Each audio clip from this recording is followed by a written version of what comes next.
Hello दोस्तों, नमस्कार। एक बार फिर स्वागत है आपका दिव्यांश एजुकेशन चैनल में। दोस्तों, अगर चैनल पर पहली बार आए तो प्लीज़ चैनल को सब्सक्राइब जरूर कर लेना। जैसा कि सभी को पता है कि 13% होल्ड हटाने के लिए कल जो है ऑफिशियली जीएडी ने यानी कि सामान्य प्रशासन विभाग ने आदेश जारी कर दिया है। लेकिन उसको लेकर कई लोगों के बहुत ज़्यादा सवाल आ रहे हैं। कुछ लोग बोल रहे हैं कि क्या वर्ग 1 की काउंसलिंग अभी होगी या नहीं होगी, वर्ग 3 ओबीसी होल्ड की जो है यानी कि ज्वाइनिंग आदेश जारी होंगे या नहीं होंगे, वेटिंग क्लियर होगी या नहीं होगी।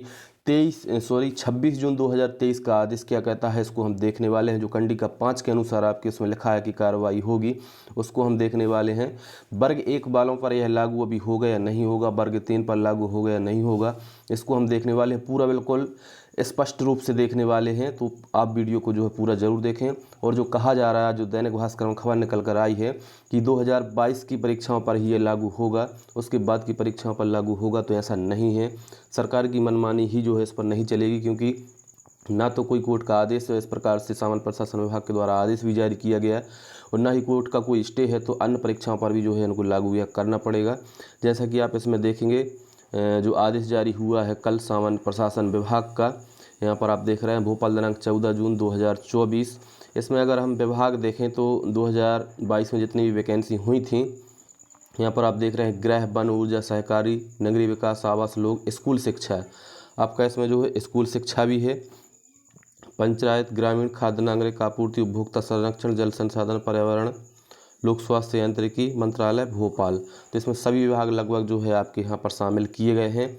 माननीय उच्च न्यायालय में दायर याचिका जो यहाँ पर दी गई 6036/2023 में दिनांक 21 फरवरी 2024 को पारित अंतिम आदेश के संबंध में। तो यहाँ पर ओबीसी के लिए जो हरी झंडी दी गई, यहाँ पर आप देखेंगे विषय अंतर्गत संदर्भित पत्र का कृपया अवलोकन करें। संदर्भित पत्र द्वारा कर्मचारी चयन मंडल भोपाल द्वारा समूह 3 उपेंद्री मानचित्रकार समयपाल एवं समकक्ष पदों की सीधी भर्ती में बैकलॉग भर्ती हेतु संयुक्त भर्ती परीक्षा 2022 आयोजित कर परीक्षा परिणाम विभागों को उपलब्ध कराया गया था। तत्पश्चात याचिका क्रमांक 6036/2023 में माननीय उच्च न्यायालय खंडपीठ द्वारा दिनांक 27 मार्च 2023 को जारी अंतरिम आदेश के अनुक्रम में प्राप्त विधिक अभिमत के अनुपालन में सामान्य प्रशासन विभाग द्वारा विभागों को नियुक्ति के संबंध में जो है मार्गदर्शन मांगा गया था। तो नियुक्ति के संबंध में मार्गदर्शन भी यहाँ पर मांगा गया था। उसमें क्या कहा गया था आप यहाँ पर देखेंगे, माननीय उच्च न्यायालय जबलपुर द्वारा रिट याचिका क्रमांक 6036/2023 को दिनांक 21 फरवरी 2024 को डिसमिस कर दिया गया है। यानी कि वो याचिका थी, उसको याचिका को ही डिसमिस कर दिया गया है। तो अब कोई भी जो है यहाँ पर कारण नहीं बचता कि आप 2022 के बाद की परीक्षाओं पर भी जो है लागू रखेंगे। या अगर ऐसा होता है तो यहाँ पर सरकार की जो है मनमानी चलेगी, क्योंकि जब कोई आदेश नहीं है, कुछ नहीं है, तो इसको जो है आप लागू नहीं कर सकते आगे के लिए। इसको अभी यहीं से जो है समाप्त किया जाता है। प्रकरण में तदनुक्रम में प्राप्त विधिक अभिमत के फलस्वरूप इस विभाग के पत्र क्रमांक 26 जून 2023 की कंडिका 5 के अनुसार कार्रवाई किए जाने के निर्देश दिए गए हैं। यहाँ पर 26 जून 2023 के आदेश की कंडिका 5 के अनुसार कार्रवाई किए जाने का कहा गया है। तो इस कंडिका को हम देखने वाले हैं कि इसमें आखिरकार क्या कहा गया है 26 जून 2023 की कंडिका 5 में। तो यहाँ पर आप देखेंगे 26 जून 2023 का आदेश, यह भी हम देखने वाले हैं। 27% ओबीसी आरक्षण, बाकी में प्रोविजनल लिस्ट बनेगी, इसको भी हम देखेंगे। सबसे पहले आप यहाँ पर आदेश देखें 26 जून 2023 का। यहाँ पर आप देख रहे हैं 26 जून 2023 का माननीय उच्च न्यायालय खंडपीठ इंदौर में दायर याचिका 6036/2023 में दिनांक 27 मार्च 2023 को पारित अंतरिम आदेश के पालन में। तो इसमें सीधा सीधा कहा गया था कि जो ओबीसी को है, यहाँ पर आप देखेंगे चूँकि कर्मचारी चयन मंडल के द्वारा अन्य पिछड़ा वर्ग को 27% आरक्षण का लाभ देते हुए परीक्षा परिणाम घोषित कर विभागों को सूचित किया जा चुका है, अतः महाधिवक्ता के परामर्श अनुसार कार्रवाई करने हेतु प्रत्येक विभाग को निम्नानुसार परामर्श दिया जाता है। और यहाँ पर परामर्श क्या दिया गया था, परामर्श यहाँ पर दिया गया था कि आप जो है सिर्फ 14% ओबीसी अभ्यर्थियों को ही जो है यहाँ पर ज्वाइनिंग देंगे, 27% जनरल को देंगे, बाकी 13% ओबीसी और इनकी जो है यहाँ पर होल्ड की लिस्ट बनाई जाएगी। यहाँ पर आप देख रहे हैं 14% करने के कारण जो शेष रह गए हैं, प्रथम सूची में शेष रहे 13% अन्य पिछड़ा वर्ग के अभ्यर्थियों की संख्या के बराबर दूसरी सूची अनारक्षित वर्ग की कर्मचारी चयन मंडल द्वारा उपलब्ध कराए गए अनारक्षित वर्ग की प्रतीक्षा सूची से मेरिट क्रम में बनाई जाएगी। अब इसकी हम कंडिका अगर 5 देखें तो कंडिका 5 जो कार्रवाई करने के लिए जो है निर्देश दिए गए हैं, तो यहाँ पर स्पष्ट है, माननीय न्यायालय का अंतिम निर्णय आने के उपरांत शेष 13% पदों पर नियुक्ति प्रथम सूची अथवा दूसरी सूची में शामिल अभ्यर्थियों से माननीय न्यायालय के अनुसार की जाएगी। तो कंडिका 5 में कहा गया था कि जिसके पक्ष में भी जो अंतिम निर्णय आएगा उसके अनुसार जो यहाँ पर कार्रवाई की जाएगी। तो यहाँ पर जो स्पष्ट कर दिया गया है कि उस याचिका को ही डिसमिस कर दिया गया है। तो जनरल के पक्ष में तो यह गई नहीं है, यह जो है ओबीसी वालों के लिए, ओबीसी वालों के खिलाफ लगाई गई थी कि आखिरकार इनको 27% आरक्षण क्यों दिया गया है। तो इस याचिका को जो खारिज कर दिया गया। तो अब यहाँ पर स्पष्ट होता है कि ओबीसी के जो 13% होल्ड अभ्यर्थी थे पूरी भर्ती परीक्षा में 2022 की, तो उनके जो है ज्वाइनिंग आदेश अब यहाँ पर जारी हो जाएंगे। उन्हीं के लिए यहाँ पर कंडिका 5 के अनुसार कार्रवाई करने का जो है आदेश दिया गया है। अब हम अगर यहाँ पर देखेंगे कि जो आज न्यूज़ निकल कर आई है, इसमें कहा गया है, आप देखेंगे मनीष रस्तोगी मुख्य सचिव सामान्य प्रशासन विभाग, इनके द्वारा भी कहा गया है,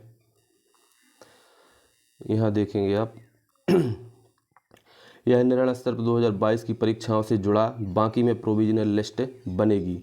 कोर्ट का यह निर्णय सिर्फ 2022 की परीक्षाओं से ही जुड़ा है, इसके बाद हुई बाकी परीक्षाओं पर इसका कोई असर नहीं है। अभी जो भी रिजल्ट जारी हो रहे हैं या होंगे उसमें सफल 13% ओबीसी सामान्य अभ्यर्थियों की प्रोविजनल लिस्ट बनेगी, जिसे होल्ड किया जाएगा। मनीष रस्तोगी मुख्य सचिव सामान्य प्रशासन विभाग। वहीं यहाँ पर आप देखेंगे जो अधिवक्ता हैं रामेश्वर सिंह ठाकुर का मत, यह असंवैधानिक 27% आरक्षण पर रोक ही नहीं है, तो फिर यह असंवैधानिक हो रहा है। कोर्ट ने 27% आरक्षण लागू करने पर कोई रोक नहीं लगाई है, यह सिर्फ सरकार के अधिवक्ताओं का इंटरप्रिटेशन है जो कानून की अलग व्याख्या कर रहा है। यह असंवैधानिक है, तो बिल्कुल सही है, यह असंवैधानिक है। जब कोर्ट ने रोक ही नहीं लगाई है तो फिर आप कैसे जो है इसको रोक सकते हैं। तो यहाँ पर अब अगर बात करें वर्ग 1, वर्ग 2, वर्ग 3 की, तो यहाँ पर दोस्तों स्पष्ट है कि 2022 की परीक्षाएं जो है सभी, यानी कि वर्ग 3 के ज्वाइनिंग आदेश तो आपके जारी होंगे जो ओबीसी होल्डर थे, क्योंकि मार्च 2022 में ही जो है आपकी वर्ग 3 की परीक्षा हुई थी। तो अब इसके जो सेकंड काउंसलिंग के आदेश रुके हुए थे ओबीसी होल्ड वालों के, इनका रास्ता तो क्लियर हो चुका है कि वर्ग 3 वालों की जो है ज्वाइनिंग आदेश जारी होंगे। अगर हम बेटिंग की बात करें तो हाँ, जो ओबीसी अभ्यर्थी हैं उनकी बेटिंग भी बहुत क्लियर होने की संभावना है, क्योंकि बहुत से लोग ऐसे हैं जो आपके पटवारी में चले गए हैं, वर्ग 1 में जा रहे हैं, उसी बेटिंग वाले अभ्यर्थी जो ओबीसी थे, तो उनमें से जो है बहुत लोगों को चांस रहेंगे बेटिंग लिस्ट क्लियर होने के ओबीसी की। वहीं अगर हम बात करें वर्ग 1 की, कि वर्ग 1 वालों का अभी जो है चल रही है काउंसलिंग, इसमें उनको शामिल किया जाएगा या नहीं किया जाएगा ओबीसी का होल्ड हटा के। तो जब यहाँ पर कहा गया है कि 2022 की परीक्षाओं पर यह लागू होगा, हालांकि इनके लिए इसका फ़ायदा मिलेगा, लेकिन अब विभाग जो है फ़िलहाल अभी इनको इस काउंसलिंग में शामिल नहीं करेगा। थोड़ी सी आपको जो है और इंतज़ार करना होगा। हालांकि आपके सर पर जो है अब स्टे नहीं लगेगा, वर्ग 1 वालों को भी जो ओबीसी होल्ड वाले हैं ज्वाइनिंग मिलेगी, इनके साथ भी न्याय होगा, क्योंकि कोई कोर्ट का आदेश नहीं है। तो अब आप जो है इनको भी रोक नहीं सकते हैं, थोड़ी से समय के बाद में जो है इनको भी आपको अलग से ज्वाइनिंग आदेश जारी करने होंगे, काउंसलिंग करवानी होगी वर्ग 1 वालों की भी। और अन्य जो 2023 में परीक्षाएं हुई हैं सभी परीक्षाओं में जो है इनको वेटिंग लिस्ट क्लियर करनी होगी ओबीसी वालों की। तो इसी प्रकार की और अपडेट पाने के लिए चैनल को सब्सक्राइब जरूर कर लेना। मिलते हैं बहुत जल्द नेक्स्ट वीडियो, तब तक के लिए बहुत बहुत धन्यवाद।